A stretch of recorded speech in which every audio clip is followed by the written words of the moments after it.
There's a little mouse with a lion inside him. Let's see how he finds his courage in the most unexpected way. The lion inside.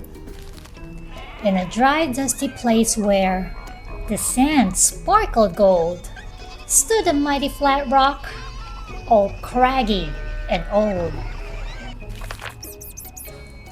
And under that rock, in a tiny full house, lived the littlest, quietest, meekest brown mouse.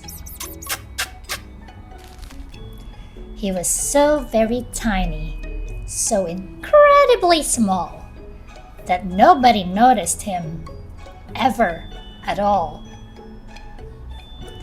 Hello! He got trod on, ow! And sat on, ouch! And missed out for stuff, ignored and forgotten. Yes, mouse life was tough. Meanwhile, far above, on top of the rock, times were quite different. It was lion o'clock. This huge, toothsome creature made sure everyone saw how important he was by loud he could roar. He was head of the pack. He was shouty and tough. He loved showing the crowd he was made of strong stuff. Yes, all were impressed by this mighty king cat.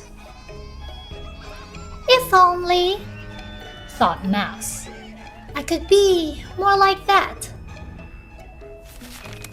Then late one dark night, in his Minnie Mouse bed, the cleverest thought popped into his head. He jumped from the covers and held up a paw. I've got it, he said. What I need is a roar. I mean, what if this mouse with the whinniest squeak was a little more grrr and a little less meek?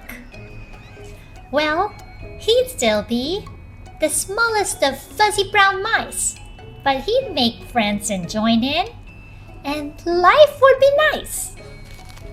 Yes, thought the mouse. I must find out how. I will learn how to roar, and I will learn it now. But, gulp, oh my gosh, there was only one beast who could teach him this thing, but might make him a feast. It was time to be strong. Take a chance. After all, forever was such a long time to feel small.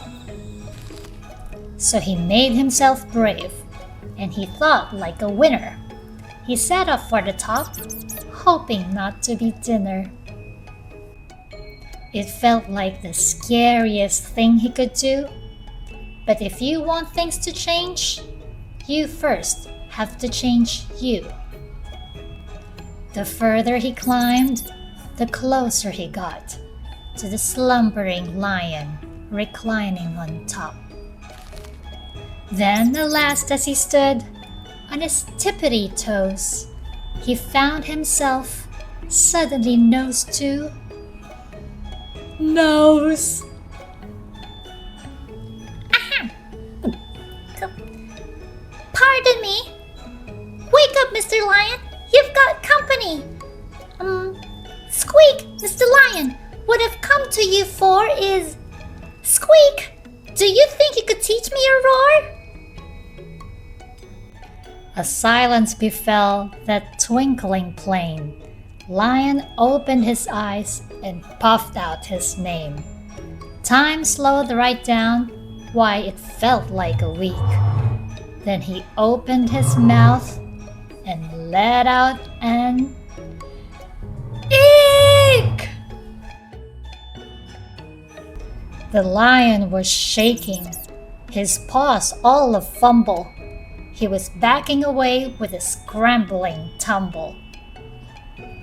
Don't hurt me, he whimpered. Oh, try to be nice.